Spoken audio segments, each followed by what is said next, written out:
ఎంత మధురమైనది యెహోవా నామము. కూడి వచ్చిన మీ అందరికీ ప్రభు రక్షకుడైన యేసుక్రీస్తు వారి నామములో ఈ రాత్రి కాల సమయంలో వందనాలు తెలియజేస్తూ ఉన్నాం. ముఖ్యంగా దేవుని యొక్క మహాకృపను బట్టి చక్కటి వాతావరణాన్ని ఈ రాత్రి కాల సమయంలో మనకు దేవుడు ఇవ్వటం జరిగింది. కాబట్టి ఇటు చక్కటి వాతావరణాన్ని ఇచ్చినటువంటి దేవునికి మొట్టమొదట మనమందరము కూడా కృతజ్ఞతలు చెల్లింపబద్దులమై ఉన్నాం. ఈ రాత్రికాల సమయంలో మరి ఒకసారి మనము మనిషి తన యొక్క జీవితంలో దేన్నైనా సాధించాలి అంటే పట్టుదల అవసరమని, ఆ పట్టుదల ద్వారానే మనిషి గొప్పవాడవుతాడని, గొప్ప కార్యాలు సాధిస్తాడని ఉదయకాల సమయంలో కొన్ని విషయాలను మనం గమనించడం జరిగింది. ఈరోజు మనిషి సక్సెస్కి ప్రధానమైనటువంటి కారణం ఏమిటి అంటే, లోకంలో కూడా మీరు చూసినప్పుడు ఎవరు సక్సెస్ ఎవరు ఫెయిల్యూర్ అంటే ఫెయిల్యూర్కి సక్సెస్కి మధ్య ఉన్నటువంటి ప్రధానమైన వ్యత్యాసం ఏమిటి అంటే, కొందరికి పట్టుదల ఉంటుంది, కొందరికి పట్టుదల ఉండదు. పట్టుదల ఉన్నటువంటి వాళ్ళు చదివి చదివి చదివి చదివి వారు ఖచ్చితంగా వాళ్ళు అనుకున్నటువంటి ఆ సర్టిఫికేట్ని సాధిస్తూ ఉంటారు. ఉద్యోగ విషయంలో కూడా కొందరు ఏదో ఒక ఉద్యోగంతో రాజీ పడిపోతూ ఉంటారు. కానీ కొందరు మాత్రమో వారు అనుకున్నటువంటి లక్ష్యాన్ని చేరటానికి పట్టుదలతో వాళ్ళు ఏం చేస్తూ ఉంటారంటే, ఉదయం చెప్పినట్లుగా కోచింగ్ సెంటర్లలో జాయిన్ అయ్యేది సరే, జుట్టంతా ఊడిపోయినా సరే, ఉద్యోగం వచ్చే వరకు మేము పెళ్లి చేసుకోమో అని సాధించే వాళ్ళని కూడా మనం చూస్తూ ఉంటాం. అంతేకాదు మనము అది ఒక చదువు కావచ్చు, ఒక ఉద్యోగం కావచ్చు, జీవితంలో ఏదైనా సరే పట్టుదల అనేటువంటిది ఉన్నప్పుడు మాత్రమే సాధించగలుగుతామో అని మనం చూస్తూ ఉన్నాం. బైబిల్ మనం గమనించేటప్పుడు పట్టుదలను గురించి బైబిల్ చాలా చక్కగా మాట్లాడింది. అయితే లోకము గమనించేది ఏమిటి అంటే, పట్టుదల అంటే మనము గమనించాము, పట్టుదలలో సద్విషయాల మీద పట్టుదల ఉండటమో లేదంటే లోక సంబంధమైన విషయాల మీద పట్టుదల ఉండటమో, ఈ రెండింటి మధ్య చాలా వ్యత్యాసం ఉంటుంది. ఈరోజు నేను చదువుకోవాలి అని పట్టుదల, మంచి ఉద్యోగం సంపాదించాలని పట్టుదల, లేదంటే విజయవాడలో టౌన్లో ఒక సొంతిల్లు కావాలి, లేదంటే మనం పుట్టినటువంటి ఊర్లో ఒక సొంతిల్లు కావాలి, లేదంటే మెడలో ఖచ్చితంగా నాంతాడు కావాల్సిందే, వాళ్ళంత టీవీ మనకు కూడా కావాల్సిందే, ఈ విషయాల మీద ఎంతో పట్టుదల ఉంటుంది. కానీ ఆత్మ సంబంధమైనటువంటి జీవితం మీద ఎందరికీ పట్టుదల ఉంటుంది? అందుకనే మనం పిల్లలను కూడా చూసినప్పుడు తల్లిదండ్రుల దగ్గర పట్టుబడుతూ ఉంటారు. మీరేం చేస్తారో నాకు తెలియదు, నాకు మాత్రం స్మార్ట్ ఫోన్ కావాల్సిందే. మీరేం చేస్తారో నాకు తెలియదు, నాకు మాత్రం మోటార్ బైక్ కావాల్సిందే. నిజంగా ఈరోజు ఆశ్చర్యం వేస్తూ ఉంది. కుటుంబాలు, స్తోమత లేనటువంటి కుటుంబాలు కూడా పిల్లలకు ₹1000 ఫోన్లు కొనిస్తూ ఉన్నాయి. కారణం ఏమిటంటే వాళ్ళకి స్తోమత ఉండి కాదు, ఆ పిల్లలు పట్టుబడతారంతే. దాంతో వేరే పరిస్థితి లేక ఖచ్చితంగా దాన్ని కొనిస్తూ ఉన్నారు. అంటే ఇందులో మనం ఏం గమనిస్తున్నామంటే, పట్టుపట్టడం వల్ల కొన్నింటిని సాధించుకుంటున్నారు. అయితే జీవితానికి అవసరమైనటువంటి వాటిని ఎంతవరకు సాధించుకుంటున్నాం అనే విషయాన్ని జ్ఞాపకం చేసుకోవాలి.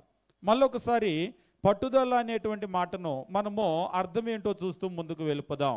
పట్టుదల అనేటువంటి ఈ మాట ఆంగ్లంలో గమనించినప్పుడు పర్సెవరెన్స్ అనేటువంటి పదం ఉపయోగించడం జరిగింది. పర్సెవరెన్స్ అనేటువంటి పదము కంటిన్యూ ఎఫోర్ట్ టు డూ, కంటిన్యూ ఎఫోర్ట్ అంటే నిరంతరమైనటువంటి ఒక ప్రయత్నము.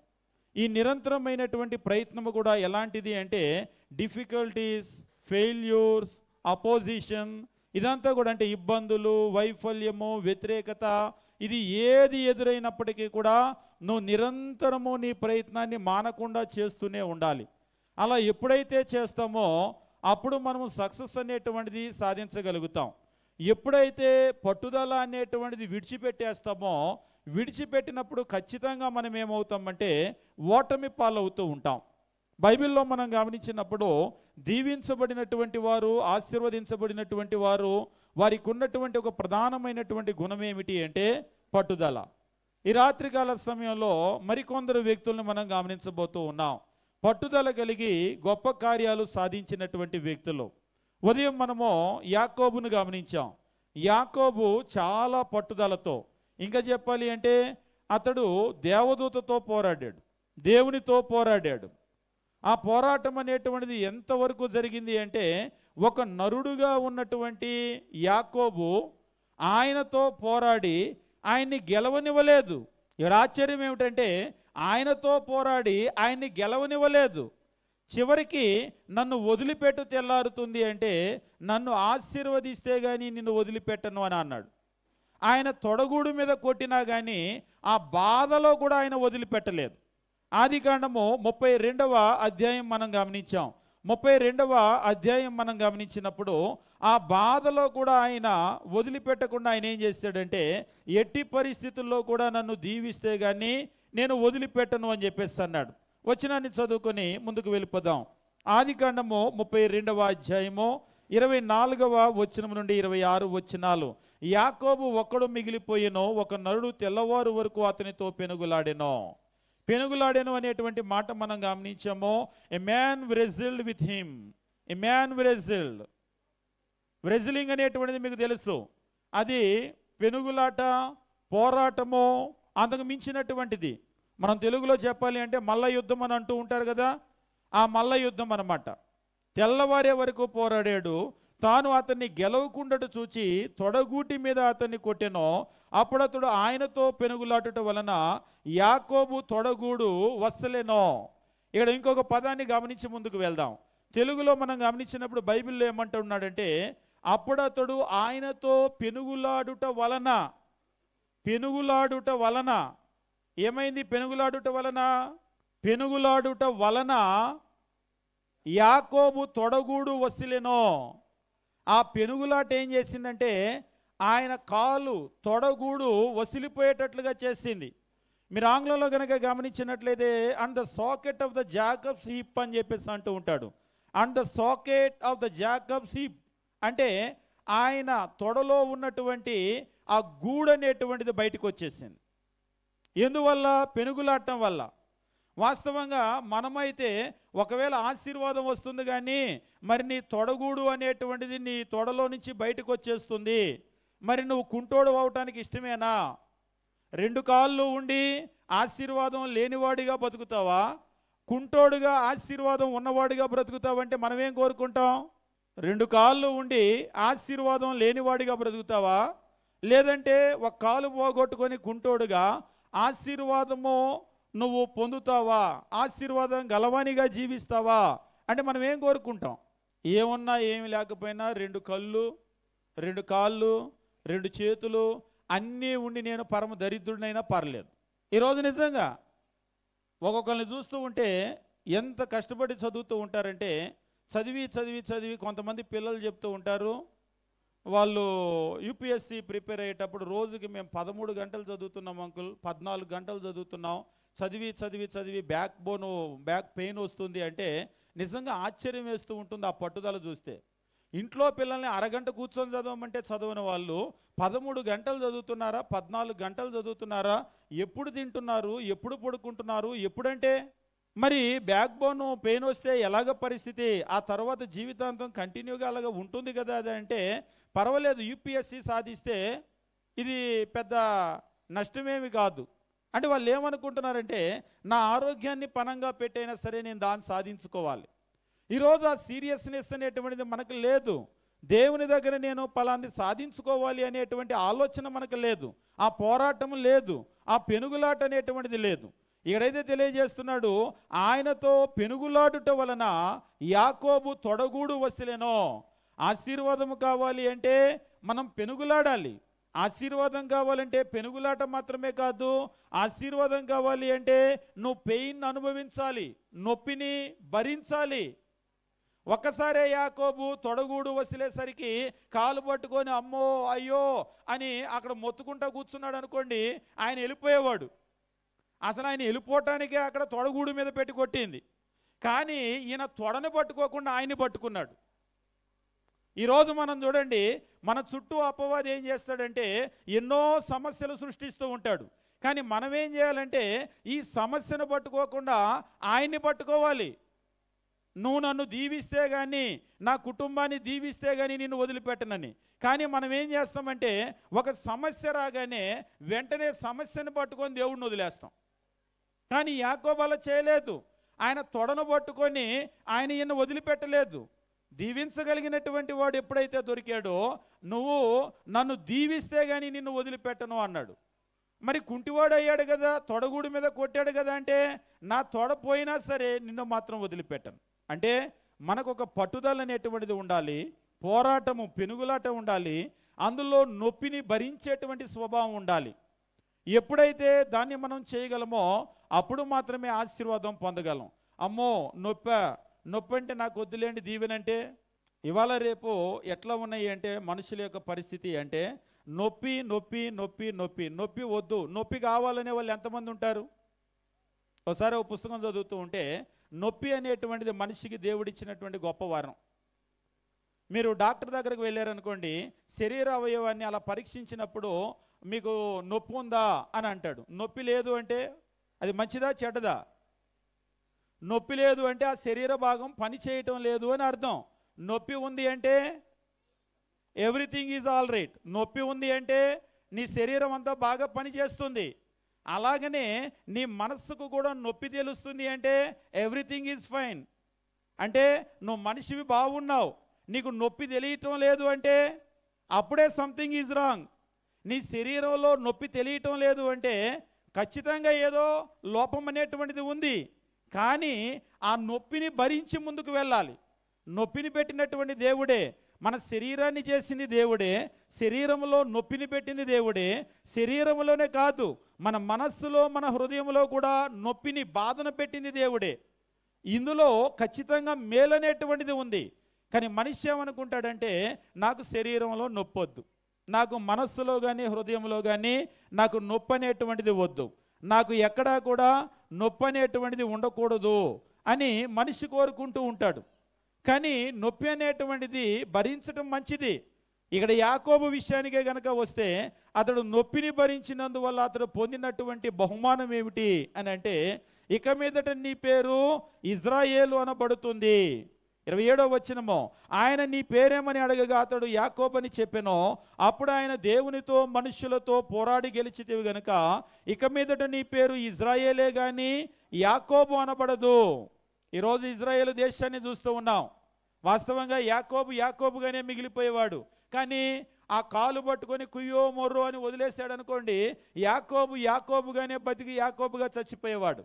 కానీ ఆ నొప్పిని కూడా ఆయన భరించి ఆయన గట్టిగా పట్టుకొని నన్ను దీవించు అని పోరాడినందువల్ల యాకోబు ఇజ్రాయేలే అయ్యాడు. ఆ ఇజ్రాయేలే ఇవాళ మనం చూస్తూ ఉంటాం. ఇజ్రాయేలు దేశము అంటే భూమి మీద ఆయన జనాంగం దీవించబడింది. ఈరోజు భూమి మీద మనము, మన తరువాత పిల్లలు దీవించబడాలి అంటే ఆ పట్టుదలతో పోరాడేటువంటి పూర్వీకులు ఉండాలి. ఈరోజు మనం గమనించినప్పుడు కొంతమంది పెద్ద ఆస్తిపరులు జమీందారులు ఉంటారు. ఆ జమీందారులో కూడా కొందరు ఆస్తిని పోగొట్టుకున్న వాళ్ళు ఉన్నారు. ఏంటి అంటే మా పూర్వీకులు పోగొట్టేశారండి అంతా. కానీ కొంతమంది ఉంటారు, తల్లిదండ్రులు ఉంటారు, వాళ్ళకి ఎంత కష్టం వచ్చినా అప్పులైనా కానీ సొంత ఇల్లు మేము అమ్మం, మా పిల్లలకి దీన్ని దక్కించాలి. వాళ్ళు ఎన్ని కష్టాలు పడ్డా కానీ మేము ఎలాగైనా మా పిల్లల్ని బాగా చదివించాలి. ఆ పట్టుదలలో నుంచి, ఆ త్యాగంలో నుంచి ఏమొస్తుందంటే, ఆ బాధను అనుభవించినటువంటి ఆ నొప్పిలో నుంచి ఒక బంగారు భవిష్యత్తు వాళ్ళ పిల్లలకి బయటికి వస్తుంది. ఈరోజు కొంతమంది ఆ నొప్పి, ఆ బాధ మేము అనుభవించాం, మేము ఇల్లు అమ్ముకొని తినేస్తాం, ఆస్తి అమ్ముకొని తినేస్తాం, మీ చావు మీరు చావండ్రా అనే తల్లిదండ్రులు కూడా ఉన్నారు. ఆ తర్వాత ఏమవుతుందంటే, ఒకసారి ఒకరు అంటున్నారు, మా అమ్మ బాబు బాగా ఆలోచన చేసినట్టయితే మాకు సొంత ఇల్లు ఉండేదండి అని అన్నాడు. ఏమైంది అంటే, ఏదో ఇప్పుడు అప్పులు అన్న తర్వాత మనుషులకు అప్పులు ఉంటాయి, అప్పులు ఉన్నాయని చెప్పేసి ఇల్లు అమ్మేశారంట. ఇల్లు అమ్మేసిన తర్వాత కొంతవరకు అప్పులు కట్టారు, మిగిలిన డబ్బులు ఏమో ఎక్కడో ఇల్లు కొంటామన్నారంట. ఎక్కడో ఇల్లు కొంటామని డబ్బు ఇంట్లో పెట్టి కొద్దిగా మొత్తం వాడేశారంట. చివరికి ఏమైందంటే, మరి డబ్బులు అయిపోయాక ఇంక ఇల్లు ఏం కొంటామన్నారు. చివరికి వాళ్ళు అద్దీంట్లో ఉన్నారు. వాళ్ళు ఉన్నారు సరే, తర్వాత పిల్లల పరిస్థితి, ఆ ఇల్లు వాళ్ళు సంపాదించింది కాదు, వాళ్ళ తల్లిదండ్రులు అంటే ఈ పిల్లల తాత సంపాదించింది. ఆయన సంపాదించి వీళ్ళకి ఇచ్చాడు, వీళ్ళు అమ్ముకొని వాళ్ళకి చెప్పిచ్చారు. ఒకసారి అంటారు కదా, ఏం మిగిల్చారు చెప్పా బొచ్చా అని. అంటే నిజంగా పట్టుదల అనేటువంటిది ఉండాలి. ఆ పట్టుదల ఒక భౌతిక దీవెనైనా, ఆత్మ సంబంధమైన ఒక దీవెనైనా పట్టుదలలో నుంచే వస్తుంది. పట్టుదల లేనటువంటి వాళ్ళు చదువులో నెగ్గలేరు, ఉద్యోగంలో నెగ్గలేరు, జీవితంలో కూడా నెగ్గలేరు. యాకోబు నెగ్గాడు అంటే ఆయన పట్టుదల దానికి ప్రధానమైనటువంటి కారణం. పాత నిబంధనలో మనం గమనించేటప్పుడు సంఖ్యాకాండము బైబిల్లో మనం చూసినట్లయితే 14వ అధ్యాయము మనం గమనించినప్పుడు దేవుని వాక్యం ఈ రీతిగా తెలియజేస్తూ ఉంటుంది. బైబిల్లో పాత నిబంధన సంఖ్యాకాండము 14వ అధ్యాయము మనం గమనించేటప్పుడు ఈ 14వ అధ్యాయంలో ఇక్కడ మనం చూసినట్లయితే దేవుని వాక్యము ఇజ్రాయేలీలను వాళ్ళను వెళ్ళి దేవుడు ఇస్తానన్నటువంటి కనాను దేశము, అంటే ఆ పాలు తేనెలు ప్రవహించేటువంటి దేశాన్ని వెళ్ళి చూసి రమ్మని చెప్పేసి దేవుడు అంటూ ఉంటాడు. చూసి రమ్మని చెప్పేసి దేవుడు అన్నప్పుడు వాళ్ళు వెళ్ళటమో, వాళ్ళు వెళ్ళి ఆ దేశాన్ని వేగు చూడటమో, ఆ దేశము ఎలా ఉంది అనేటువంటి ఒక వర్తమానము తీసుకొని రావటమో ఇవన్నీ కూడా జరిగినాయి. అయితే ఇవి జరిగినప్పుడు 14వ అధ్యాయము 13వ అధ్యాయం వాళ్ళు వెళ్ళి వచ్చారు. వెళ్ళి వచ్చి వాళ్ళు ఏం చెప్పారంటే 13వ అధ్యాయం ఒక వచనం చదువుకొని 14వ అధ్యాయం దగ్గరికి మనం వెళ్దాం. 13వ అధ్యాయము మనం గమనించినప్పుడు దేవుని వాక్యం ఈ రీతిగా తెలియజేస్తూ ఉంటాడు. 26వ వచనం నుంచి మనం గమనించినప్పుడు 13వ అధ్యాయము 26వ వచనం నుంచి, అట్లు వారు వెళ్ళి పారాను అరణ్యమందలి కాదేశులోనున్న మోషే అహరోనుల యొద్దకును ఇజ్రాయేలీల సర్వసమాజం యొద్దకును వచ్చి వారికిని ఆ సర్వసమాజమునకును సమాచారము తెలియజెప్పి, ఆ సర్వ సమాజమునకును సమాచారము తెలియజెప్పి ఆ దేశపు పండ్లు వారికి చూపించిరి. వెళ్ళి వాళ్ళకు దేవుడు ఇస్తానన్నటువంటి దేశాన్ని వాళ్ళు చూశారు. వాళ్ళు చూసి అక్కడ ఉన్నటువంటి వర్తమానాన్ని తీసుకొని వచ్చారు. నిజంగా ఆ వర్తమానాన్ని తెచ్చినప్పుడు ఆ దేశపు పండ్లు వాళ్ళకి చూపించారు. నిజంగా ఆ పండ్లు చూడగానే వాళ్ళకి ఏమనిపించిందంటే, అబ్బో అది బ్రహ్మాండమైన దేశం అనిపించింది. మీరు ఎక్కడైనా సరే ఒక చెట్టు ఏదన్నా చూశారనుకోండి, ఒక చెట్టు చూస్తే ఉదాహరణకి ఏ చెట్టు, మీకు ఒక మామిడి చెట్టు చూశారు. మామిడి చెట్టు మామిడికాయలు కాసినాయి. ఆ మామిడికాయలు గోళీల్లాగా ఇంతింత ఉన్నాయి అనుకోండి, అంటే మరీ అంత చిన్న కాయలు ఉండవు, ఇంతింత ఉన్నాయి. ఆ చెట్టును చూశారు. ఆ చెట్టును చూడగానే మీకు ఏమర్థమవుతుంది? ఏయో బ్రహ్మాండమైన కాయల్లాగా ఉన్నాయి, ఇలాంటి కాయలు నేను ఎక్కడా చూడలేదు, కాబట్టి ఇది చాలా మంచి చెట్టు, ఇలాంటి చెట్టు ఈ భూమిలో ఉందంటే ఇది బ్రహ్మాండమైనటువంటి నేల అని మీకు అర్థమవుతుందా? ఒకవేళ పోనీ నేను మరొక రకంగా చెప్తాను, ఆలోచన చేయండి. ఒక మామిడి చెట్టును చూశారు, ఆ మామిడికాయ పనసకాయలాగా ఇంత కాయ కాసింది అనుకోండి, మీకు ఏమర్థమవుతుంది? అంటే అంత మామిడికాయలు ఉంటాయని నన్ను అడగొద్దు, అలాంటి మామిడికాయలు ఉండవు. ఒకవేళ పెద్ద కాయలు కాసినాయి అనుకోండి, కాయ పెద్ద కాయ కాసింది అంటే దేన్ని బట్టి కాస్తుంది? భూమి యొక్క సారాన్ని బట్టి. ఒకటి విత్తనము, రెండు భూసారము. ఎంత విత్తనం విత్తినా సారము లేనటువంటి భూమిలో అది కాయదు. అది కాసింది అంటే ఆ భూమి ఖచ్చితంగా సారవంతమైనటువంటి భూమి. మీరు గమనించినప్పుడు 23వ వచనము, వారు ఎష్కేలు లోయలోనికి వచ్చి అక్కడ గెలగల ద్రాక్ష చెట్టు కొమ్మను కోసి దండెతో ఇద్దరు మోసిరి. ఒక ద్రాక్ష వాళ్ళకి చూపిద్దామని చెప్పేసి, మరి రుజువులు చూపించాలి కదా ఎలాంటి దేశం అని. వాళ్ళు ఏం చేశారంటే అక్కడ ఒక గెలగల ఏంటిదట? ఒక గెలగల, 1 క్లస్టర్ ఆఫ్ గ్రేప్స్ అంటాడు ఇంగ్లీష్లో. 1 క్లస్టర్, ఒక గెల అంటే అడ అని అంటాం కదా. ఒక గెలను కోసి ఇక్కడ చెప్తున్నాడు, ఒక గెలగల ద్రాక్ష చెట్టు యొక్క కొమ్మను కోసి దండెతో ఇద్దరు మోసిరి. మీరు ఒక ద్రాక్ష ఆడను ఎట్లా పట్టుకుంటాం మనం? ఇలా పట్టుకొని భుజాన్ని వేసుకొని వస్తామా? ఇప్పుడు మీరు కొబ్బరి బొండాలు చూస్తారు, పెద్ద గెల. ఆ గెలని ఇట్లా 2 చేతులతో పట్టుకుంటారా? ఎట్లా పట్టుకుంటారు? కనీసం ఇలా, లేదంటే 2 చేతులతో ఎత్తాలి, ఎందుకంటే కొబ్బరి బొండాలు గెల కాబట్టి. ఎప్పుడైనా ద్రాక్ష ఆడని ఇద్దరు మనుషులు బయటం చూసారా? వాస్తవంగా నేను బైబిల్లో చదివినప్పుడు ఆశ్చర్యపోయాను, అలాంటి ద్రాక్షలు ఉంటాయా, అలాంటి భూమి ఉంటుందా అని. ఆ తర్వాత నిజంగా ద్రాక్షల గురించి ఒక స్టడీ చేసేటప్పుడు ప్రపంచంలో మనిషి ఎత్తున్నటువంటి ద్రాక్ష గెలలు చూస్తే నిజంగా ఆశ్చర్యపోయాను. అంతంత ద్రాక్షలు కాస్తాయా అని. నిజంగా ఎంత సారవంతమైనటువంటి భూమి అది. వాళ్ళు తెచ్చి ఆ ద్రాక్షలను వాళ్ళకు చూపించారు. ఆ ద్రాక్షలను చూపిస్తే చాలు, ఆ ఒక్క ద్రాక్షను చూపించి ఆ పండ్లను చూపించి ఇది ఆ దేశము అనగానే వాళ్ళకి అర్థమైపోయింది. అక్కడ మనం కింది వచనాలను గమనించినప్పుడు వాళ్ళు వాటిని తీసుకొని వచ్చి వాళ్ళకు చూపించాను.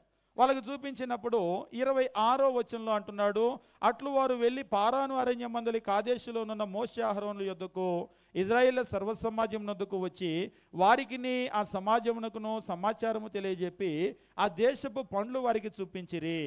వారు అతనికి తెలియపరిచినదేమనగా, నీవు మమ్మను పంపిన దేశం వెళితిమి, అది పాలు తేనెలు ప్రవహించు దేశమే.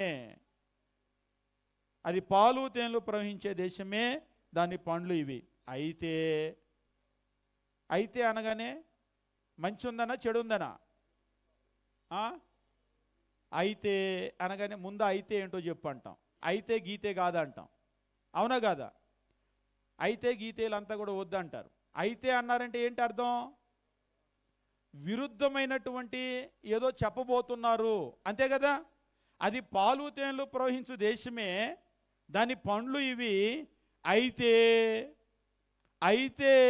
ఆ దేశంలో నివసించు జనులు బలవంతులు.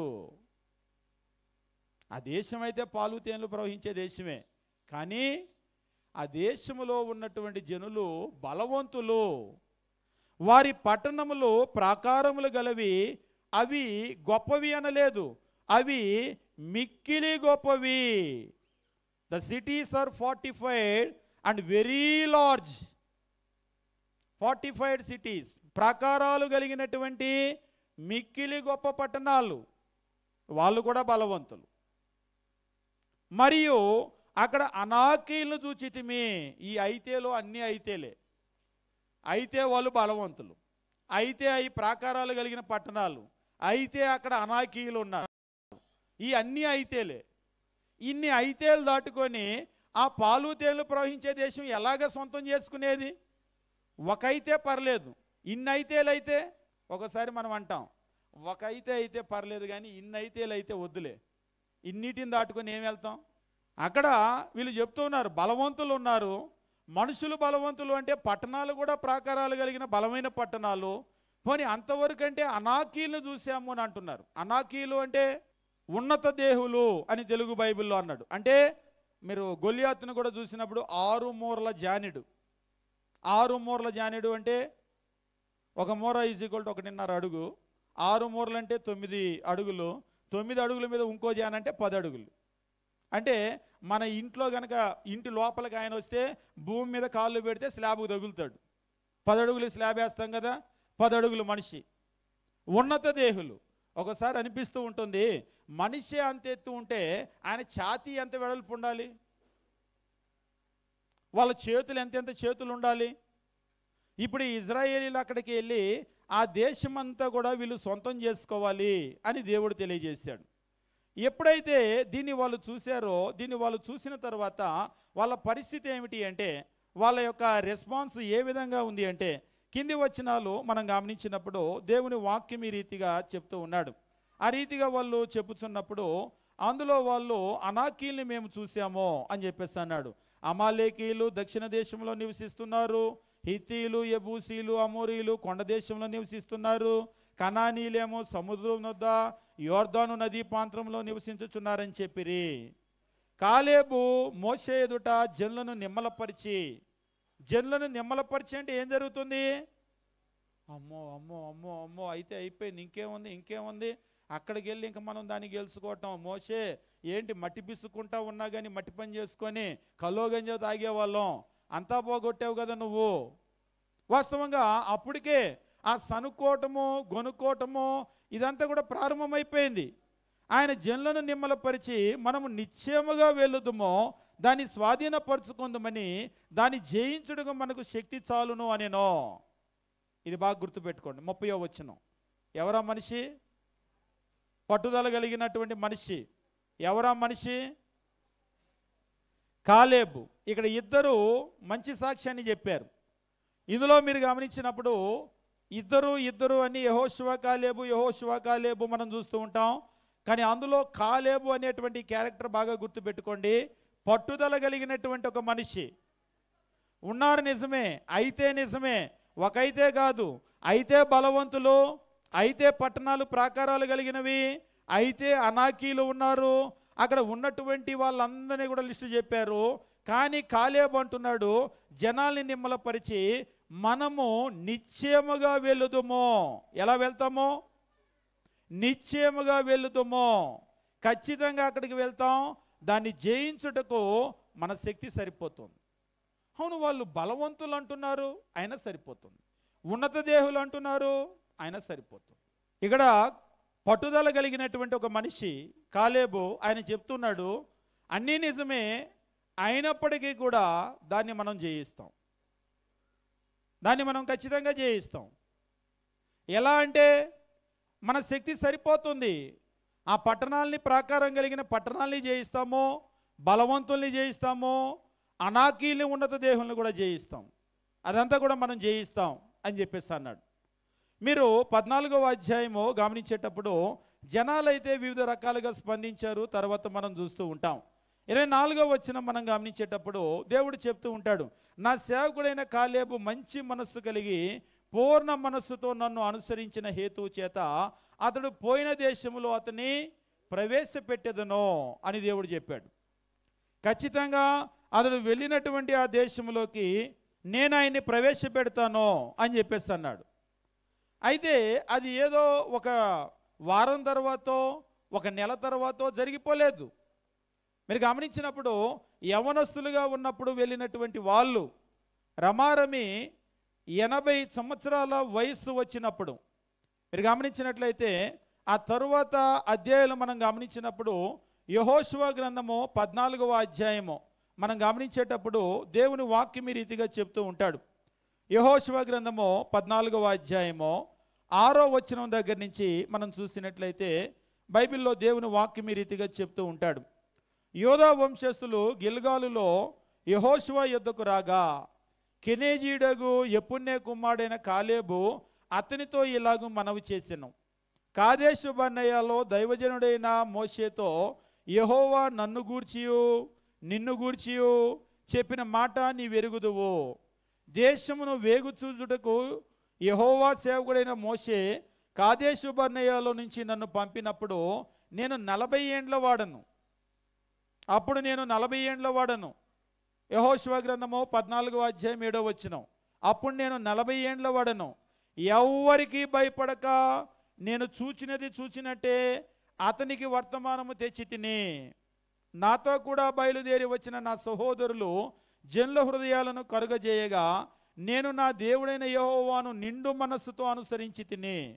ఆ దినమున మోషే ప్రమాణము చేసి, నీవు నా దేవుడైన యెహోవాను నిండు మనస్సుతో అనుసరించితివి గనుక నీవు అడుగు పెట్టిన భూమి నిశ్చయముగా నీకును నీ సంతానమునకును ఎల్లప్పుడూ స్వాస్థ్యముగా ఉండును అనేను. కాలేబు చెప్తున్నాడు, అప్పుడు నేను వెళ్ళినప్పుడు 40 ఏళ్ళ వాడునో, ఇదిగో నేను మంచి వర్తమానం తెచ్చాను కాబట్టి ఆ దేశం అనేటువంటిది నీకు నీ సంతానానికి ఎల్లప్పుడూ స్వాస్థ్యంగా ఉంటుంది అని అన్నాడు. యెహోవా చెప్పినట్లు ఇక్కడ చెప్తున్నాడు, యెహోవా మోషేకు ఆ మాట సెలవిచ్చినప్పటి నుండి ఇజ్రాయేలీలు అరణ్యంలో నడిచిన ఈ 45 ఏండ్లు ఆయన నన్ను సజీవునిగా కాపాడి ఉన్నాడు. వెళ్ళినప్పుడు 40 ఏళ్ళు, ఆయన ఈ 45 ఏండ్లు సజీవునిగా నన్ను కాపాడాడు. ఇదిగో నేనిప్పుడు 85 ఏండ్ల వాడను. 85 ఏండ్ల యంగ్ మ్యాన్, అంతేనా? 85 సంవత్సరాల యంగ్ మ్యాన్ ఆయన. 85 సంవత్సరాలు ఉన్నటువంటి యవ్వనస్తుడు. మీరేమంటారు 85 సంవత్సరాలు ఉన్న మనిషిని? మీకు ఎప్పుడైనా సరే జీవితంలో ఏదైనా సరే ఒక కార్యాన్ని సాధించాలి అని మీరు ఒక 20 సంవత్సరాలు అప్పుడు అనుకున్నారు. అదే కార్యాన్ని సాధించాలని 25 ఏళ్ళప్పుడు అనుకున్నారు. అదే కార్యం సాధించాలని 30 ఏళ్ళప్పుడు అనుకున్నారు. అదే కార్యం సాధించాలని 40 ఏళ్ళ తర్వాత 60 ఏళ్ళప్పుడు కూడా అనుకుంటున్నారు. అలా అనుకుంటారా?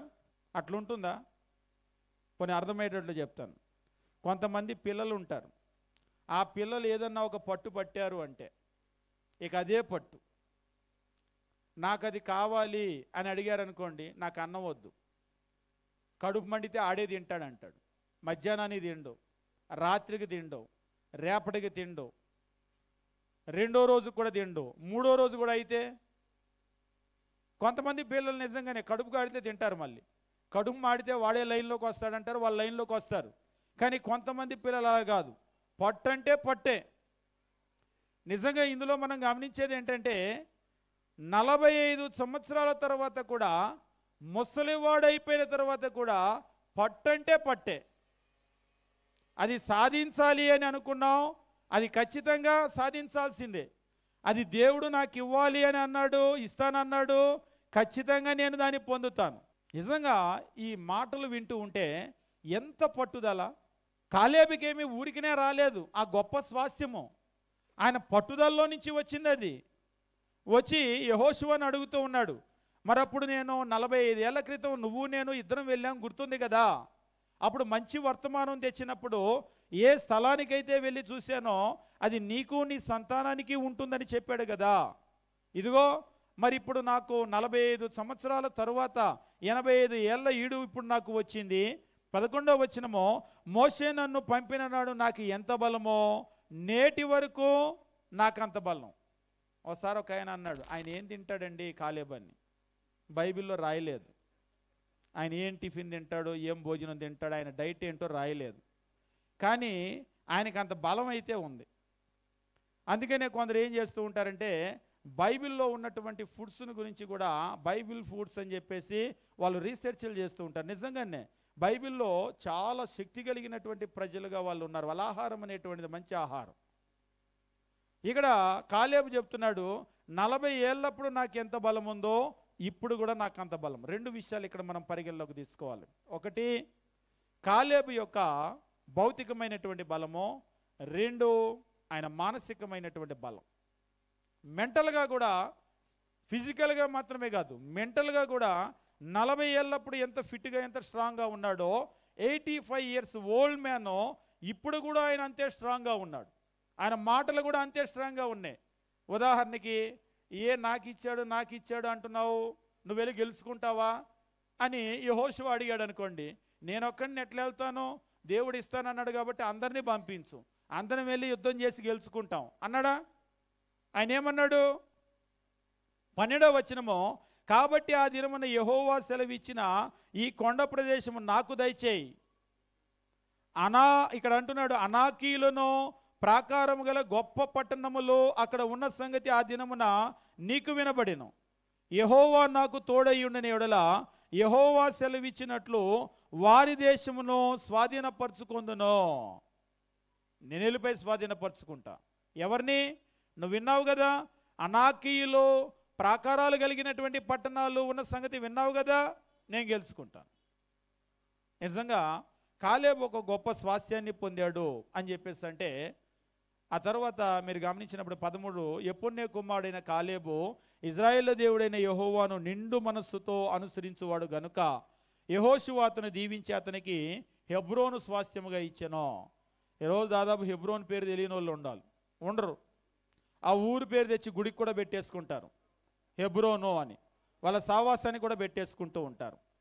వాస్తవంగా అనాకీల చేతిలో నుంచి కాలేబు గెలుచుకున్నటువంటి ప్రాంతం అది, ఊరది. ఊరేమైందంటే ఈరోజు సంఘం అయింది అన్నాడు ఒక ఆయన. ఊరు సంఘం అవ్వలేదు, ఆ పేరు తెచ్చి పెట్టుకున్నారు అంతే.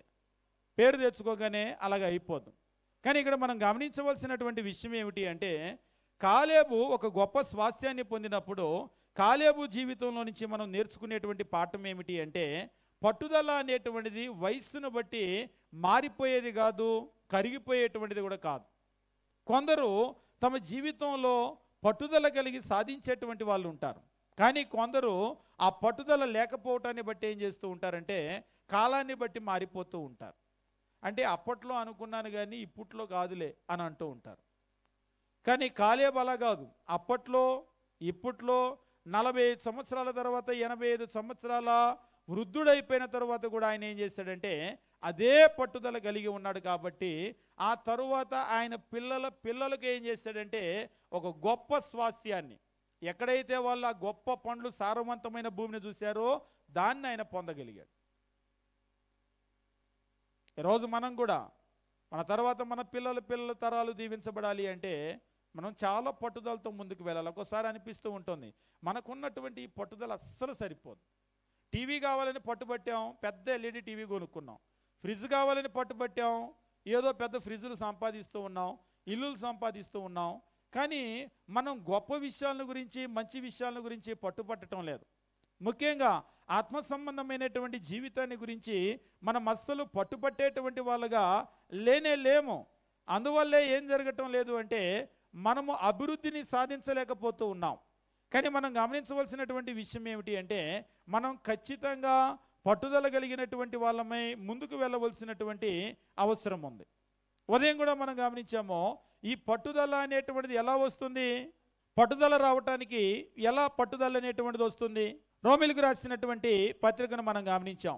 రోమిలకు రాసినటువంటి పత్రిక మనం చూసినప్పుడు దేవుని వాక్యము ఈ రీతిగా తెలియజేశాడు. 5వ అధ్యాయము మనం గమనించినప్పుడు రోమిలకు రాసినటువంటి పత్రిక 5వ అధ్యాయము మనం చూసినప్పుడు 4వ వచనము 3-4 వచనాలు. అంతేకాదు శ్రమ ఓర్పును, వాస్తవంగా ఇక్కడ ఓర్పు అన్నటువంటి మాటను కనుక మనం గమనించినట్లయితే ఓర్పు, సహనము, పట్టుదల ఇదంతా కూడా తెలుగులో వివిధ పదాలుగా తర్జుమా చేశాడు. శ్రమ ఓర్పును, ఓర్పు పరీక్ష. ఇక్కడ పరీక్ష అనేటువంటిది క్యారెక్టర్. పరీక్ష నిరీక్షణను కలుగజేయనని ఎరిగి, అంటే ఓర్పు అనేటువంటిది లేదా పట్టుదల ఎలా వస్తుంది అంటే పట్టుదల శ్రమల్లో నుంచి వస్తుంది.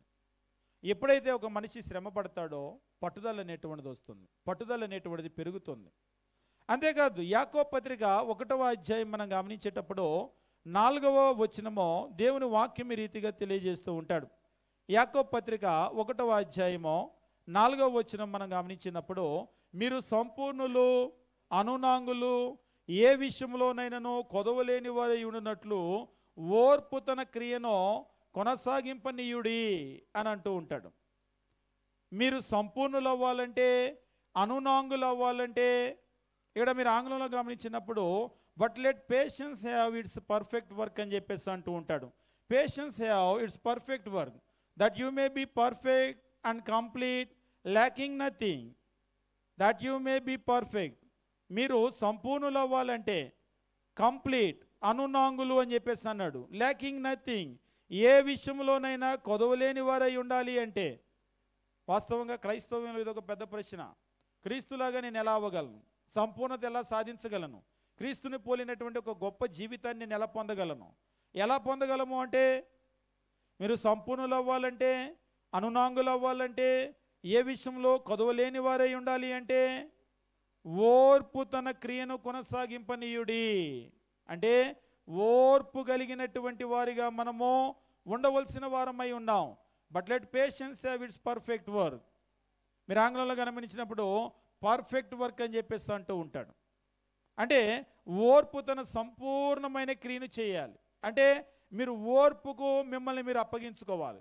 ఎప్పుడైతే మనం ఓర్పుకు మనల్ని మనం అప్పగించుకుంటామో, ఇంకా చెప్పాలి అంటే 100% ఓర్పు కలిగి ఉండాలి. ఒకసారి మనం వింటూ ఉంటాం, అంటే నేను ఓర్చుకుంటాను కానీ ఓర్చుకోలేకపోతేనే అని అంటాం. అంటే కొంతవరకు ఓర్చుకుంటాం, ఆ తర్వాత ఇక్కడ సంపూర్ణమైన ఓర్పు అనేటువంటి దానికి అసలు మన దగ్గర చోటు ఉందా? ఏ విషయమైనా ఓర్చుకున్నట్టే ఓర్చుకుంటాం, కానీ ఏం చేస్తామంటే చివరిలో వదిలిపెట్టేస్తాం. ఇదిగో మనం దాన్ని పొందబోతున్నాం అన్నప్పుడు నిజంగా ఒక్కోసారి కొంతమంది అంటూ ఉంటారు, ఇదిగో అది దక్కుతుంది అన్నప్పుడు దాన్ని పోగొట్టుకొని వచ్చినటువంటి వాళ్ళు ఉంటారు. ఒకసారి ఒక తండ్రి చెప్తూ ఉన్నాడు, చివరి దాకా చదివాడు, నిజంగా పరీక్షలు ఇంకా దగ్గరకు వస్తాయి అనగానే నేను చదవలేను అన్నాడంట. లాంగ్ టర్మ్ కోచింగ్కి ఇప్పించి పెద్ద ఫీజు కట్టి పెడితే చివరి వరకు ఓర్చుకొని, అంటే హాస్టల్లో తిండి అంత బాగుండదు, ఆహారం అంత బాగుండదు, ఓర్చుకొని చివరికి వచ్చిన తర్వాత మానేసి వెళ్ళిపోయాడు. మేము బైబిల్ కాలేజీలో చదువుకునేటప్పుడు కూడా మాకు కూడా ఆహారం అనేటువంటిది ఉప్పు లేకుండా, కారం లేకుండా సప్పగా పెట్టేటప్పుడు నిజంగా కొంతమంది ఏం చేస్తూ ఉంటారంటే ఓర్చుకొని అంటే మొదట్లో సర్దుకొని వెళ్ళిపోయే వాళ్ళు ఉంటారు, రెండో సెమిస్టర్ సర్దుకొని వెళ్ళిపోయే వాళ్ళు ఉంటారు, మొదటి సంవత్సరం వచ్చి రెండో సంవత్సరం సర్దుకొని వెళ్ళిపోయే వాళ్ళు ఉంటారు, మూడో సంవత్సరంలో వెళ్ళిపోయే వాళ్ళు ఉంటారు, చివరికి వచ్చి వెళ్ళిపోయే వాళ్ళు కూడా ఉంటారు. ఒకసారి అనిపిస్తూ ఉంటుంది కొద్దిగా ఓర్చుకుంటే అయిపోతుంది కదా అని, కానీ ఆ కొద్దిగా వాళ్ళు ఓర్చుకోలేరు. అంటే 99.999% వచ్చి కూడా వెళ్ళిపోతే, అంటే దేని గురించి నేను మాట్లాడుతున్నానంటే, ఈరోజు క్రీస్తుని పోలినటువంటి ఆ సారూప్యము, ఆ దేవుని యొక్క స్వరూపం మనలో ఏర్పడాలి అంటే ఓర్పు అనేటువంటిది తన క్రియను కొనసాగింపనీయాలి. అంటే మనం దాన్ని ఎలా చేయాలి? ఆ ఓర్పు అనేటువంటి దాని క్రియను మనలో కొనసాగింపనీయాలి. 100% ఎప్పుడైతే మనం ఓర్చుకోగలుగుతామో, నిజంగా యాకోబు మీరు కనుక గమనించినట్లయితే అక్కడ పెనుగులాడెను అని చెప్పేసేటువంటి ఆ మాట ఉంటుంది కదా. పెనుగులాడెను అంటే యాకోబుకి ఏమన్నా గాయాలు అయి ఉంటాయా? పెనుగులాటలో గాయాలు అవుతాయా? వ్రెజ్లింగ్ అని చెప్పేసి అన్నాడు కదా. వ్రెజ్లింగ్లో ఎలా ఉంటుంది? ఇద్దరు ఎదురు బొదురు ఉండి ఆయన బొగ్గ ఈయనలాగి ముద్దు పెట్టుకుంటే ఈయన బొగ్గ ఆయనలాగి ముద్దు పెట్టుకుంటాడు, అంతేనా? అలా ఉండదా? ఎట్లుంటుంది? ఒక్కోసారి చిన్నపిల్లలను చూసినప్పుడు బొగ్గలాగి ముద్దు పెట్టుకుంటారు, గడ్డంలాగి ముద్దు పెట్టుకుంటారు, మీరు చూస్తూ ఉంటారు కదా. అలాగే ఒకరినొకరు బొగ్గలు గడ్డాలు లాగి ముద్దు పెట్టుకుంటారా? ఎట్లుంటుంది మరి? పెనుగులాట అని తెలుగులో అన్నాడు కానీ వ్రెజ్లింగ్ అని చెప్పేసి అన్నాడు. వ్రెజ్లింగ్ అంటే ఎట్లుంటుంది అంటే టీవీల్లో మీరు చూస్తూ ఉంటారు, ఎత్తి పడేస్తారు, కుర్చీలు తీసుకుని కొడతారు, కుర్చీలు వంగిపోతూ ఉంటాయి, రాడ్లు అదిగో ఇది వెనకాల చెబుతున్నారు, రాడ్లు కూడా తీసుకొని కొట్టేస్తారు, రాడ్లు వంగిపోతూ ఉంటాయి. నిజంగా మనం గమనించినప్పుడు ఆ వ్రెజ్లింగ్ అనేటువంటి మాట నేను చదివినప్పుడల్లా నాకు నిజంగా యాకోబు ఎన్ని దెబ్బలు ఓర్చుకొని ఉంటాడు, ఎన్ని దెబ్బలు ఓర్చుకొని ఉంటాడు. దెబ్బలన్నీ కొట్టి కొట్టి కొట్టి కొట్టి చివరికి ఏం చేశాడంటే తొడగూడు మీద పెట్టి కొట్టాడు, అది కూడా ఓర్చుకున్నాడు. ఇంకా చెప్పాలంటే ఇక్కడ చెప్పినట్లుగా 100% ఓర్చుకున్నాడు. అటువైపు ఉన్నటువంటి వ్యక్తికి కూడా అర్థమైంది, ఇక ఈయన నన్ను వదిలిపెట్టే రకం కాదు, ఏం కావాలి నీకంటే నన్ను ఆశీర్వదిస్తే తప్ప నేను వదిలిపెట్టను. 100% ఆ ఓర్పును అక్కడ ఆయన చూపించాడు. మనకులాగా చివరి దాకా వచ్చి చివరిలో పోగొట్టుకోలేదు. కాబట్టి ఈరోజు మనం గమనించవలసినటువంటి విషయం ఏమిటి అంటే, మనము నిజంగా ఈ పట్టుదల గనక కలిగి ఉండకపోతే, ఓర్పును సహనాన్ని గనక మనం చూపించకపోతే మన జీవితంలో ఆశీర్వాదం అనేటువంటిది పొందలేం. ఒక కాలేబు 40 సంవత్సరాలప్పుడు దేవుడు చేసినటువంటి వాగ్దానము దాన్ని అలాగనే పట్టుబట్టి 85 సంవత్సరాల వృద్ధుడైన తర్వాత కూడా నాకు దాన్ని ఇవ్వు అని చెప్పేసి అడిగాడు. అనటం మాత్రమే కాదు, నేనెళ్ళి దాన్ని గెలుచుకుంటాను అన్నాడు. అనటం మాత్రం కాదు, ఆయన వెళ్ళి నిజంగానే దాన్ని గెలుచుకున్నాడు. ఈరోజు ఆ పట్టుదల అనేటువంటిది మనకు ఉండాలి. అంటే ఒక భౌతిక స్వాస్థ్యాన్ని సంపాదించుకోవటానికి ఎలా పట్టుబట్టాడో అలాగనే ఈరోజు మనం అందరం కూడా దీవెను సంపాదించుకోవటానికి పట్టుదల అనేటువంటిది కావాలి. ఈ పట్టుదల అంటే ముఖ్యంగా మనం ఇక్కడ చూసినట్లయితే ఓర్పు తన క్రియను కొనసాగింపనీయుడి అని చెప్పేసి అంటాడు. మనందరికీ కూడా విత్తువ అనే ఉపమానం చాలా బాగా తెలుసు.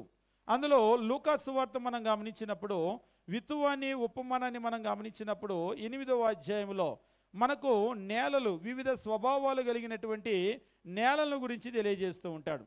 నేలల గురించి తెలియజేస్తూ అందులో మనకు చెప్తూ ఉంటాడు, త్రోవ పక్కన పడినటువంటి వారు, రాతి నేలలో పడినటువంటి వారు, మొండ్ల పొదల్లో పడినటువంటి వారు, మంచి నేలలో పడినటువంటి వారు అని హృదయ స్వభావాలను వివరిస్తూ ఉంటాడు. ఇందులో మనం గమనించినప్పుడు త్రోవ పక్కన పడినటువంటి ఆ విత్తనం ఫలించలేదు. వెంటనే ఆ పక్షులు వచ్చి, ఆకాశ పక్షులు వాటిని ఎత్తుకొని పోయినాయి. అలాగనే మనం గమనించినప్పుడు రాతి నెలలో పడినటువంటి విత్తనము కూడా అది ఫలించలేదు. ఎందుకంటే రాయి కాబట్టి వేరు లోపలికి వెళ్ళలేకపోయింది. మొండ్ల పొదల్లో పడినటువంటిది కూడా వేరు లోపలికి వెళ్ళినా పైకి ఎదగలేకపోయింది, కాబట్టి అది కూడా ఫలించలేదు. ఇక చివరికి ఫలించింది ఏమిటి అంటే కేవలము మంచినీళ్ళలో పడిన విత్తనము. లూకా సువార్త 8వ అధ్యాయము 5వ వచనము, మంచి నేల నుండి విత్తనమును పోలిన వారెవరనగా, బాగా గమనించండి, యోగ్యమైన మంచి మనస్సుతో వాక్యమును విని దాన్ని అవలంబించి ఓపికతో ఫలించువారు. మరలా ఇక్కడ మీరు ఒక మాట చూస్తూ ఉన్నారు, ఓపికతో ఫలించువారు. ఎలాగట? ఓపిక. నిజంగా మనకి ఓపిక అనేటువంటిది చాలా అవసరం. మొన్న ఒకళ్ళు అంటున్నారు, ఇవాళ జనాలకు లేనిదే అది. ఓపికలు ఎవ్వరికీ ఉండట్లేదంట. ఉంటున్నాయా? ఎందుకనో వెంటనే విసుక్కుంటున్నారు, వెంటనే కోప్పడుతున్నారు, ఎందుకో తెలియట్లేదు. మారు మనసు ప్రాబ్లం, హార్మోన్స్ బ్యాలెన్స్ తప్పటం వల్ల అలాగ అవుతుందంట. మైకేల్ గారు చెప్తున్నారు. నిజంగా ఇవాళ జనాలకు ఓపిక ఉండట్లేదు. మీరు చూడండి, కావాలంటే వెంటనే విసుక్కుంటున్నారు. ఎందుకలాగా? సరే, పెద్దవాళ్ళంటే ఏదో బయటికి వెళ్ళి వచ్చారు, ఉద్యోగం చేసి వచ్చారు, కష్టపడి వచ్చారంటే విసుక్కుంటున్నారు. ఇంట్లో ఉన్న వాళ్ళు విసుక్కుంటున్నారు. ఒకసారి ఒక సిస్టర్ అంటుంది, ఇంట్లో ఉండే మాకు విసుగు రాదా అంటుంది. మీరు ఎలాగ బయటికి వెళ్ళి పనుల వల్ల విసిగిపోతున్నారో, మేము ఇంట్లో ఉండేటువంటి చాకరీ అంతా చేసి మేమే ఎక్కువ విసిగిపోతున్నాం అసలు అంది. మరి ఈ లోపు పిల్లలు, వాళ్ళకి మించి పిల్లలు విసుక్కుంటున్నారు. నిజంగా ఇవాళ పిల్లల్ని కనుక చూసినట్లయితే ఎంత విసుకో, ఒక్కసారి చెప్పింది రెండోసారి కనుక పిల్లల్ని అడిగామంటే విసుగొచ్చేస్తుంది. కానీ క్రైస్తవ జీవితాన్ని మనం గమనించినప్పుడు ఓర్పు అనేటువంటిది ఎంత అవసరము అంటే ఇక్కడ చెప్తున్నాడు, మంచి మనసుతో వాక్యాన్ని విని దానిని అవలంబించి ఓపికతో ఫలించువారు. మనం ఫలించాలి అంటే చాలా ఓర్పు అనేటువంటిది అవసరం. ఆ ఓర్పు ఉంటేనే ఫలిస్తాం, ఓర్పు లేకపోతే ఫలించం. అంతే. ఓర్పు ఉంటే ఫలిస్తాం, ఓర్పు లేకపోతే ఫలించం. ఇంతకీ మనం ఫలించాలా వద్దా? అసలైతే ఫలించాలి, కానీ ఓర్పు లేదు కాబట్టి ఫలించం. నాకు ఓర్పు ఉంది అని ఎంతమంది చేయెత్తగలం? ఒకసారి ఒకలా అంటున్నారు, మా సేవకుడికి అస్సలు ఓర్పు ఉండదండి, ఓపిక ఉండదు అస్సలు. సేవకులకి అస్సలు, ఆయన చెప్తున్నాడు, వాళ్ళ సేవకుడికి అస్సలు ఓపిక ఉండదంట. వెంటనే విసుక్కుంటాడంట. నిజంగానే కొంతమంది అంటే సేవకులని చెప్పేది ఏముంది, విశ్వాసులకి లేదా? సేవకులకి ఉంది, విశ్వాసులకి ఉంది, ఇందాక చెప్పినట్టుగా భర్తకి ఉంది, భార్యకి ఉంది, పిల్లలకి ఉంది, అందరికీ ఉంది. ఎవరికి లేనిది ఎవరికి లేదు, అందరికీ ఉంది. అది రాత్రికాల సమయంలో ఒక విషయాన్ని మనం గమనించి ముగించడానికి ప్రయత్నం చేద్దాం. ఈ ఓర్పు అనేటువంటిది, లేదా సహనం అనేటువంటిది, లేదా పట్టుదల అనేటువంటిది ఎట్లా మనం పొందగలం, ఎట్లా దాన్ని సాధించగలం? ఏం చేస్తే పట్టుదల వస్తుంది, ఏం చేస్తే ఓర్పు వస్తుంది? నేను ఎట్లయినా ఫలించాల్సిందే అని ఆ పట్టుదల, లేదా ఆ సహనము, లేదా ఆ ఓర్చుకునే గుణము ఎట్లా వస్తుంది? ఒకళ్ళు అంటున్నారు, బలంగల్లోడు ఓర్చుకుంటాడు అని. అంతేనా? ఎవరు ఓర్చుకుంటారు? ఓర్చుకునేది ఎవరు? ఓపిక, లేదా సహనము, లేదా పట్టుదల. ఎట్లా మనము దాన్ని సాధించగలుగుతాం? మనం గమనించేటప్పుడు దేవుని వాక్యము ఈ పట్టుదలని ఎట్లా సాధించాలో, లేదా ఓర్పు సహనము ఎట్లా సాధించాలో చాలా బాగా చెప్పాడు. అది అవసరమని మాత్రమే చెప్పలేదు, అది ఉంటే ఏం సాధిస్తామని మాత్రమే చెప్పలేదు, దాన్ని ఎలా సాధించాలో కూడా చెప్పాడు. రోమీయులకు రాసినటువంటి పత్రిక ఇందాక మనం గమనించినప్పుడు 5వ అధ్యాయంలో మనం ఒక విషయాన్ని చదివాం. ఇప్పుడు మనం రోమీయులకు రాసినటువంటి పత్రిక 15వ అధ్యాయం మనం చదువుకుందాం. రోమీయులకు రాసిన పత్రిక 15వ అధ్యాయము 4వ వచనము మనం గమనించేటప్పుడు ఇక్కడ దేవుని వాక్యం ఈ రీతిగా చెప్తూ ఉంటాడు, ఏలయనగా ఓర్పు వలననో, లేఖనముల వలన, ఆదరణ వలననో, ఇక్కడ చెప్తున్నాడు మనకు నిరీక్షణ కలుగుటకై అని చెప్పేసి అంటూ ఉన్నాడు. ఓర్పు వలననో, లేఖనముల వలన, ఆదరణ వలననో మనకు నిరీక్షణ కలుగుటకై పూర్వమందు వ్రాయబడినవన్నీ మనకు బోధ కలుగు నిమిత్తమో వ్రాయబడి ఉన్నవి అని చెప్పేసి అంటున్నాడు. అంటే ఇక్కడ మనం గమనించేటప్పుడు ఎందువల్ల, ఎట్లా కలుగుతుంది? దేవుని వాక్యం అనేటువంటిది ఏం చేస్తుంది? 2 విషయాలను కలగజేస్తుంది. ఏమిటి అంటే, ఒకటి నిరీక్షణ మాత్రమే కాదు, రెండవది అది ఏం కలగజేస్తుంది అంటే మనలో ఓర్పుని కలగజేస్తుంది. మీరు ఆంగ్లంలో కనుక గమనించినట్లయితే that we through the patience and comfort అని చెప్పేసి అంటూ ఉంటాడు. Through the patience and comfort of the scriptures అని చెప్పేసి అంటాడు. అంటే వాక్యము, ఆ వాక్యములో ఉన్నటువంటి ఈ ఓర్పు, వాక్యములో ఉన్నటువంటి ఆ ఆదరణ, వాస్తవంగా మనం ఎక్కడి నుంచి దాన్ని నేర్చుకోగలుగుతాము అంటే వాక్యము, దేవుని మాటల్లో నుంచి దాన్ని నేర్చుకుంటాం. ఈరోజు మనం నమ్మినా నమ్మకపోయినా దేవుని వాక్యం చదివే వాళ్ళకి ఓర్పు చాలా తక్కువగా ఉంటుంది. మీరు ఎంత బాగా బైబిల్ చదివితే అంత ఓపిక తక్కువ, నశించిపోతుంది. చివరికి బైబిల్ బాగా చదివి బాగా విసుగు వచ్చేస్తుంది. అంతేనా కాదా? మరి ఏమొస్తుంది? మీరు కావాలంటే చూడండి, దేవుని వాక్యం బాగా చదివే వాళ్ళు బాగా వినేవాళ్ళు, బాగా నేర్చుకునేవాళ్ళు బాగా ఓర్పును నేర్చుకుంటారు. ఈరోజు మనం ప్రార్థనకి వెళ్తూ కూడా ఓర్పు నేర్చుకోవట్లేదంటే ఊరికనే కూర్చొని లేసి వచ్చేస్తున్నాం, మనం ఏమి నేర్చుకోవట్లేదు.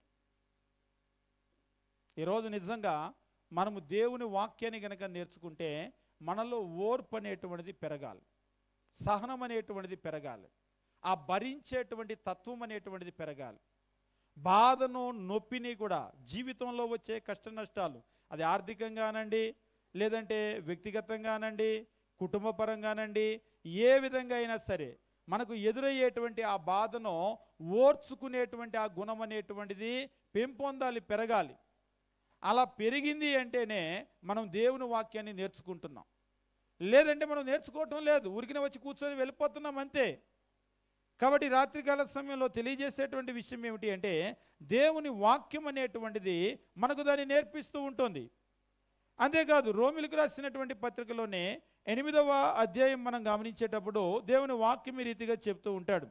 8వ అధ్యాయము మనం గమనించేటప్పుడు 25వ వచనం మనం గమనించినప్పుడు 24, 25 వచనాలు, ఏలయనగా మనము నిరీక్షణ కలిగిన వారమై రక్షింపబడితిమి. నిరీక్షింపబడినది కనబడినప్పుడు నిరీక్షణతో పని ఉండదు.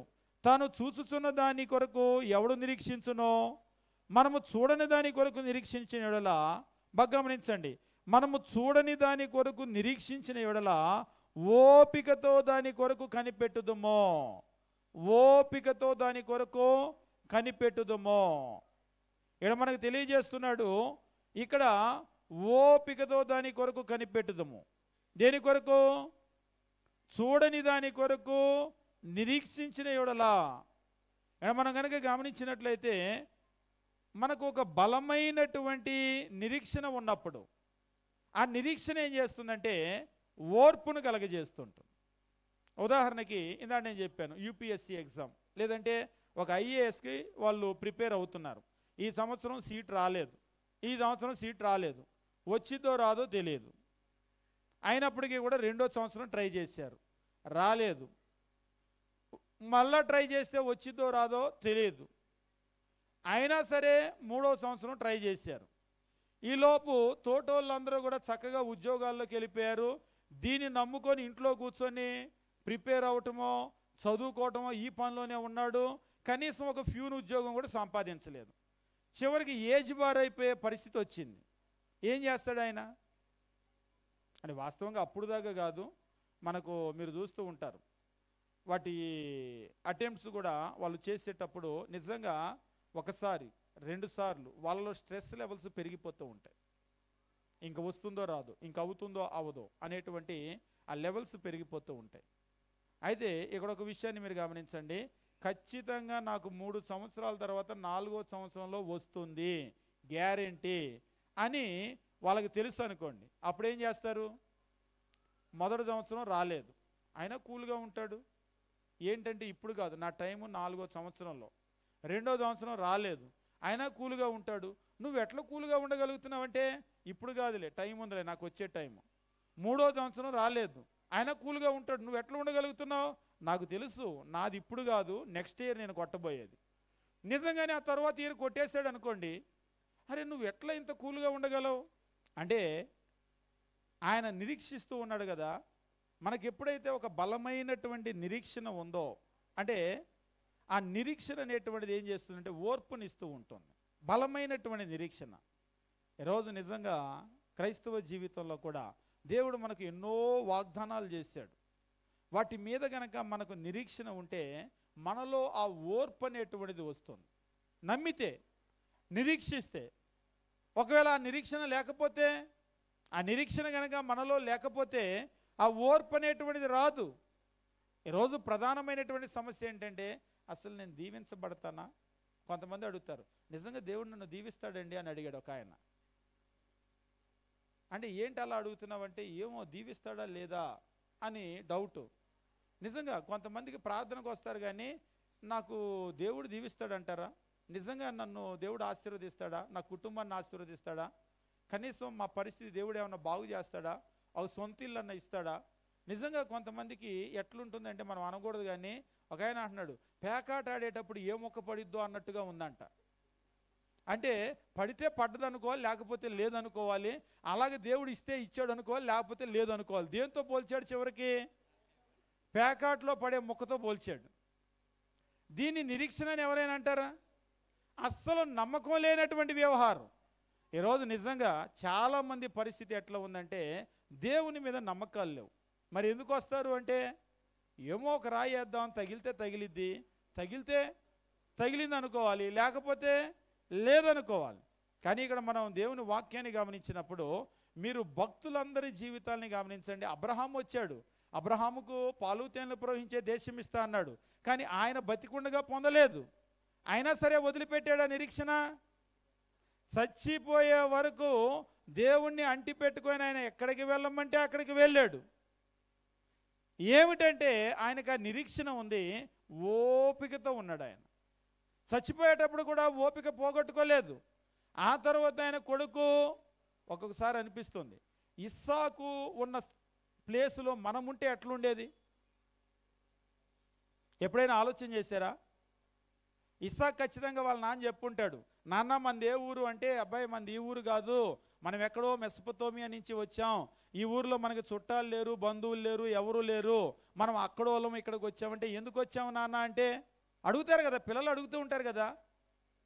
ఒకసారి మాకు ఒక పెద్ద ఆయన చెప్తూ, మాకు ఇక్కడ ఎవరు కూడా పెద్దగా చుట్టాలు బంధువులు లేరు, ఎందుకు అంటే మా నాన్న వాళ్ళ బ్రీడ్ కనుక చూసినట్లయితే వాళ్ళు ఆంగ్లో ఇండియన్స్, వాళ్ళ అమ్మేమో ఈ భారతదేశానికి చెందిన ఆమె, కాబట్టి మా అమ్మ తరపున కూడా చుట్టాలు పెద్దగా ఎవరు లేరు, అందుకనే మాకు అటువైపు నుంచి ఎవరు లేరు, ఇటువైపు నుంచి ఎవరు లేరు అని ఆయన చెప్తూ ఉండేవాడు.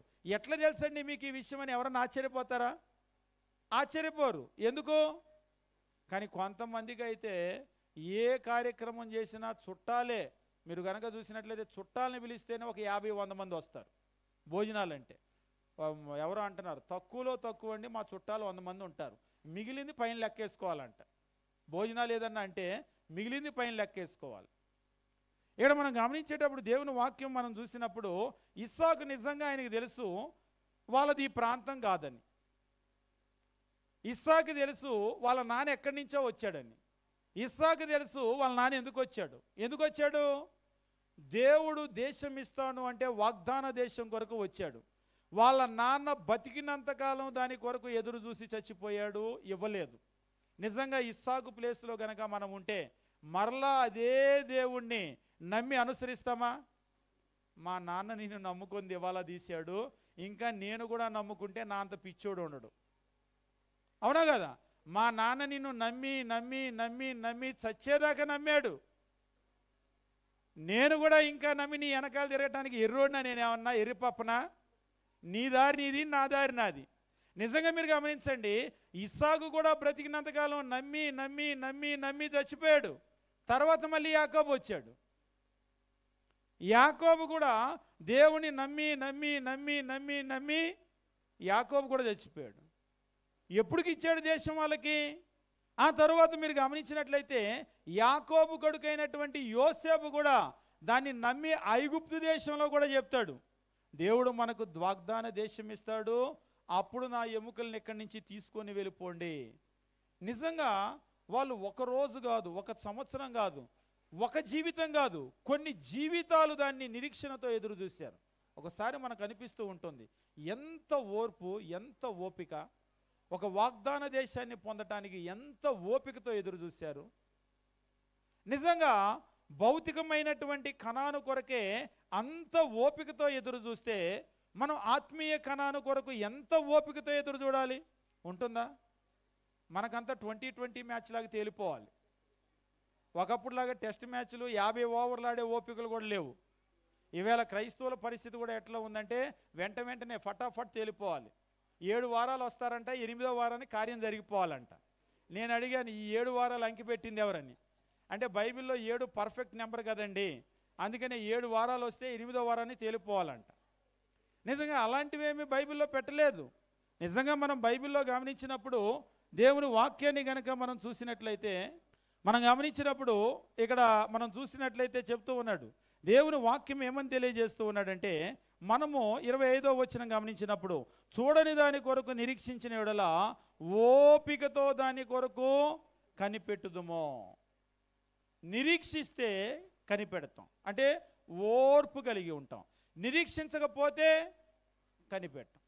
ఆ ఓపికతో మనకి కనిపెట్టాం. అంటే ఆ ఓపిక ఎక్కడి నుంచి వస్తుందంటే నిరీక్షణలో నుంచి వస్తుంది. భక్తులుగా నిరీక్షణ ఉంది, కొన్ని తరాలు వాళ్ళు దాని కొరకు ఎదురు చూశారు. వాస్తవంగా అబ్రహాముకు వాగ్దానం చేసిన దగ్గర నుంచి కనుక మీరు చూసినట్లయితే అబ్రహాముకు ముందే చెప్పాడు, తమది కాని దేశంలోనికి వెళ్ళి 400 సంవత్సరాలు అక్కడ ఉంటారు. రమారమి మీరు కనుక గమనించినట్లయితే 400 సంవత్సరాల పైన దాని కొరకు నిరీక్షించారు. చాలా ఓర్పుతో 400 సంవత్సరాలు దాని కొరకు కనిపెట్టుకుని ఉన్నారు. ఈరోజు కూడా నాకు ఎట్లా అండి ఆ ఓర్పు వస్తుంది, ఎట్లా ఆ సహనం వస్తుంది అంటే మనకు ఉండేటువంటి నిరీక్షణ బట్టి మనకు ఆ ఓర్పు అనేటువంటిది వస్తుంది. కాబట్టి మనం ఎప్పుడైతే నిరీక్షణ కలిగి ఉంటామో దాన్ని మనం సంతరించుకోగలుగుతాం. మరొక విషయాన్ని మనం గమనించి మనం ముగించుకోవటానికి ప్రయత్నం చేద్దాం. కొలస్సీలకు రాసినటువంటి పత్రిక మనం గమనించినప్పుడు, కొలస్సీలకు రాసినటువంటి పత్రిక 1వ అధ్యాయము మనం గమనించినప్పుడు 11వ వచనము దేవుని వాక్యం ఈ రీతిగా తెలియజేస్తూ ఉంటాడు. 1వ అధ్యాయము 11వ వచనము మనం చూసినప్పుడు దేవుని వాక్యము తెలియజేస్తూ ఇక్కడ ఈ రీతిగా చెప్తూ ఉన్నాడు.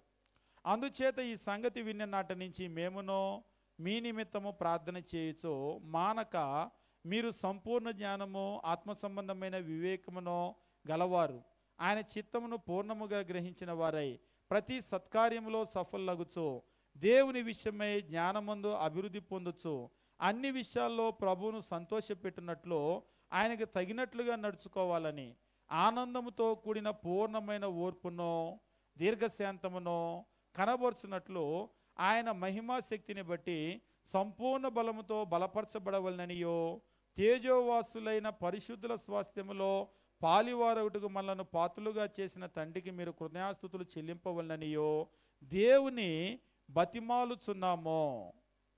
ఇక్కడ చెప్తున్నాడు, ఒక మాట అంటున్నాడు, పూర్ణమైన ఓర్పును దీర్ఘశాంతమును మీరు కనబరచాలని మేము దేవుణ్ణి బతిమలాడుచున్నాం. అని దేవునికి మేము ప్రార్థన చేస్తున్నాం. మేము దేవునికి మీరు పూర్ణమైన ఓర్పుతో ఉండాలని ప్రార్థన చేస్తున్నాం. అండ్ ఇందులో మనం గమనించేది ఏంటంటే మన ప్రార్థన అనేటువంటిది దేవుణ్ణి అడగటం ద్వారా ఆ ఓర్పు అనేటువంటిది మనం పొందగలుగుతాం. కాబట్టి మనం బైబిల్లో గమనించినప్పుడు ఎట్లా మనం ఓర్పును మనం నేర్చుకోగలుగుతాం, ఆ పట్టుదల మనకి ఎట్లా వస్తుందంటే శ్రమల వల్ల వస్తుంది, దేవుని వాక్యం వల్ల మనకు అది వస్తుంది. అంతేకాదు ఒక బలమైనటువంటి నిరీక్షణ ఉన్నప్పుడు మనకు అది వస్తుంది. మనము ఎప్పుడైతే ప్రార్థన చేస్తామో దేవుని దగ్గర మనము దాన్ని పొందేదానికి అవకాశం ఉంటుంది. ఈరోజు నిజంగా ఓర్పు, సహనము, పట్టుదల అనేటువంటిది చాలా చాలా అవసరం. దీవించబడాలి అంటే మనం ఇది లేకుండా, ఈ పట్టుదల లేకుండా, ఓర్పు సహనము లేకుండా దీవించబడటానికి అవకాశమే లేదు. కాబట్టి ఈ రాత్రికాల సమయంలో మీ అందరికి కూడా తెలియజేసేటువంటి విషయం ఏమిటంటే బైబిల్లో భక్తులందరూ కూడా దీవించబడ్డారు అంటే సుదీర్ఘమైనటువంటి ఓర్పును, ఇంకా చెప్పాలంటే ఒక సంవత్సరం కాదు, ఒక తరం కాదు, మనకి కొన్ని వందల సంవత్సరాలు వాళ్ళు ఓర్పుతో కనిపెట్టుకొని ఉండటం మనం చూస్తూ ఉంటాం. ఏమిటదంటే వాళ్ళకున్న నిరీక్షణలో నుంచి వచ్చింది ఆ ఓర్పు అనేటువంటిది. మనం కూడా దేవుని యందు నిరీక్షించాలి. అంతేకాదు శ్రమలు అనేటువంటివి మనకు ఓర్పును నేర్పిస్తాయి అని చెప్పేసి మనం చూసాం పట్టుదలను. ఎప్పుడైతే మనకు శ్రమలు వస్తాయో, శ్రమలు రావటం ఎప్పుడు కూడా మంచిది. మనం ఎప్పుడు కూడా శ్రమలు చెడ్డమనుకుంటే కాదు, శ్రమలు ఏం చేస్తాయంటే మనలో పట్టుదలను పెంచుతాయి ఖచ్చితంగా. కాబట్టి మనకు శ్రమలు అనేటువంటివి మంచిది. అట్లని జీవితాంతం శ్రమలు ఉంటాయని చెప్పటం లేదు. అప్పుడప్పుడు మనం ఏం చేస్తూ ఉండాలంటే ఈ శ్రమలు పొందుతూ ఉండాలి. అట్లని మనమేమి శ్రమలు ఇన్వైట్ చేయం. ఒకసారి ఒక చిన్న విషయం చెప్పి నేను ముగించేస్తాను. ఒకసారి ఒక ప్రశ్న అడిగారు, నాకు శ్రమలు ఇవ్వమని నేను దేవుణ్ణి ప్రార్థన చేయవచ్చా అని. చేయొచ్చా? నాకు శ్రమలు ఇవ్వమని నేను దేవుణ్ణి ప్రార్థన చేయవచ్చా అని. అసలు ప్రశ్న ఏమిటంటే ప్రార్థన చేయొచ్చా అనే దానికంటే అసలు ప్రార్థన చేయవలసిన అవసరం ఉందా? నువ్వు వద్దు అన్నా కానీ ఆయన ఇస్తాడు, అవసరాన్ని బట్టి. పేతురు రాసిన పత్రంలో అవసరమును బట్టి అని అంటాడు. నువ్వు వద్దు అన్నా ఇస్తాడు, ఇంకా నువ్వు ప్రత్యేకంగా అడిగేది ఏముంది? కాబట్టి నీకది ఆయన ఇవ్వకపోతే, మీరు ఒకసారి పిల్లల్ని చూడండి, వాళ్ళకి ఏ పని చెప్పలేదనుకోండి, నాకు ఏదన్నా పని చెప్పండి, నేను చేస్తాను, నాకు ఏదన్నా పని చెప్పండి అని అంటూ ఉంటారు. ఏది చెప్పకపోతే వాళ్ళకి నిండా పని పెట్టామనుకోండి, నాకు పని చెప్పండి అంటారా? అనరు. ఇంకా వాస్తవంగా ఏమిటంటే క్రైస్తవ జీవితంలో మనకు అప్పుడప్పుడు ఈ కష్టాలు అనేటువంటివి, శ్రమలు అనేటువంటివి మనం చూస్తూనే ఉంటాం.